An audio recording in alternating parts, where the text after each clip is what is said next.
Kita masuk daripada isu pergolakan di Asia Tenggara. Lalu ni kita kupas pula isu pergolakan di Timur Tengah. Okey, baru beberapa hari lepas Arab Saudi tiba-tiba buat serangan udara. Dia pergi bom 12 kapal pengangkut senjata askar UAE. Okey, United Arab Emirates. Okey, tempat kejadian tu meletup 4 kali letakan besar, api naik dengan tinggi.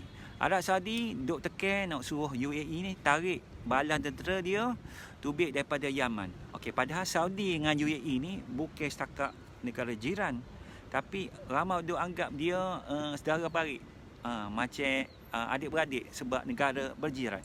Okey, masa mula-mula serang Yaman dulu, Arab Saudi lah yang sungguh-sungguh ajak UAE ni masuk geng, nak bentuk jadi kerjasama lah untuk sama-sama nak lawan kumpulan Houthi blok Iran. Peliknya bab apalah Saudi ni lawan ni dia pergi serang kapal pengangkut senjata UAE pula. Okey, kalau betul Arab Saudi dengan UAE ni bergocoh sesama dia, Houthi lah duk nampak segar sikit sebab dia boleh duk relax, boleh tengok harimau 2 ekor ni bergocoh sesama dia. Tapi sebenarnya gapo dia terjadi antara Saudi dengan UAE ni sampai berlaku kejadian ini.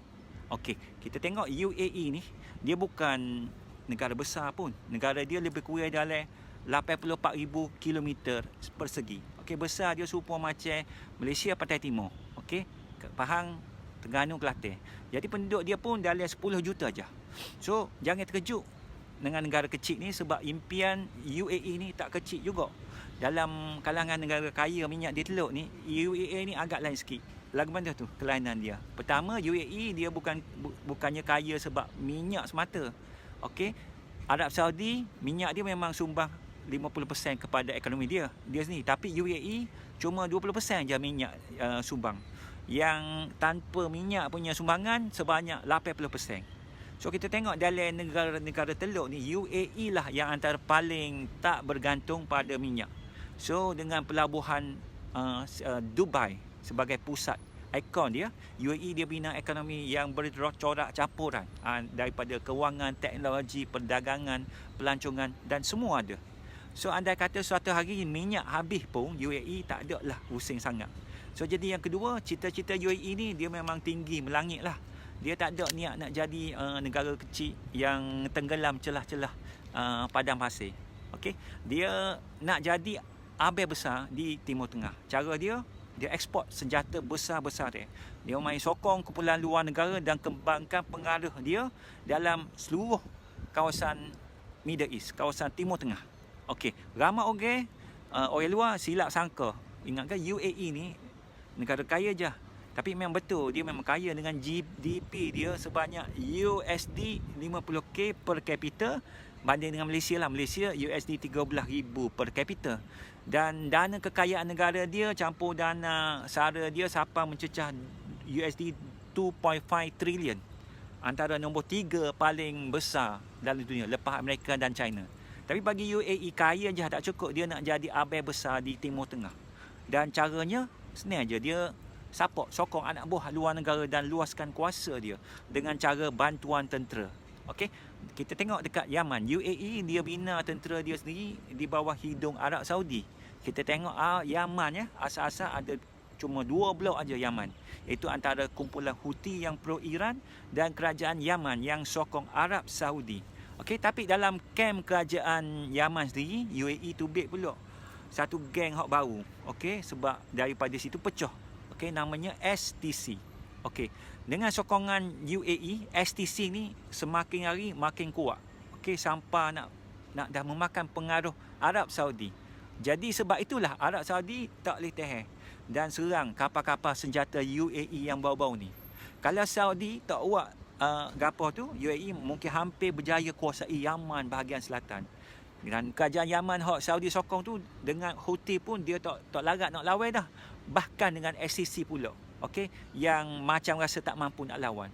Jadinya dia ikutnya memang 3 penjuru lah. Kerajaan Yaman hak disokong Saudi ni, kita tengok ni semakin lemah. Okey, jadi macam China dulu, Kingdom of Three. 3 penjuru dalam sesuatu negara. Lepas tu di negara Sudan pula, UAE ni dia sokong blok pembangkang Arab Saudi. Okey, Saudi sokong tentera kerajaan Sudan dan UAE pula sokong kumpulan pemberontak yang pasukan nama RSF. Dan kerajaan Sudan sokong Saudi itu langsung tak larat nak kalahkan pemberontak sokongan UAE. Nah, kita tengok pada 5 November 2025 pemberontak Sudan siap tembak jatuh.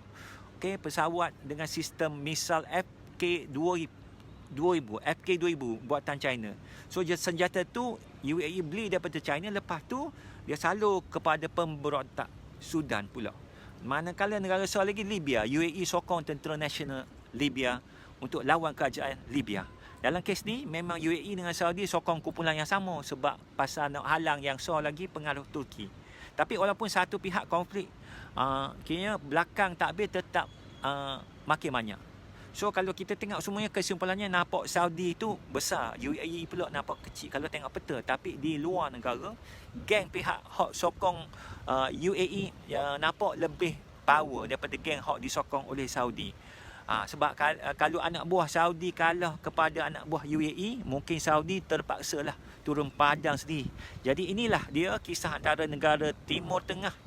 Okay, walaupun sesama Arab, tapi bukan senang lah nak betul-betul bersatu ni antara dia orang. Masing-masing ada kepentingan sendiri. Jadi bila gak pentingan hak asas-asas tu kena sentuh, mungkin lagi senang kecoh sama dia daripada bersatu nak melawan Amerika dan sekutunya, iaitu Israel. Okey, di samping itu hari ni kawan nak share satu produk baru yang kawan baru jual, iaitu produk pencukur. Ini panggil electric shaver. Electric shaver ni dia adalah waterproof dan senang dipakai dan dibawa. Tengok dia punya design rugged, design travel. Dia ada lock semua. Yang penting dia design dia daripada Jerman dengan siap dia punya blade dia yang anti karat.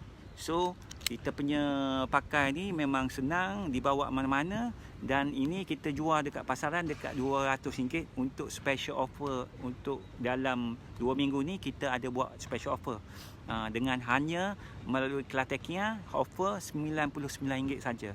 Dan untuk 5 yang terawal kita akan bagi free lagi untuk trimmer, untuk cukur kita punya trimmer bulu hidung dalam ni. Okey, trimmer ni harga RM50, kita bagi free untuk 5 yang terawal.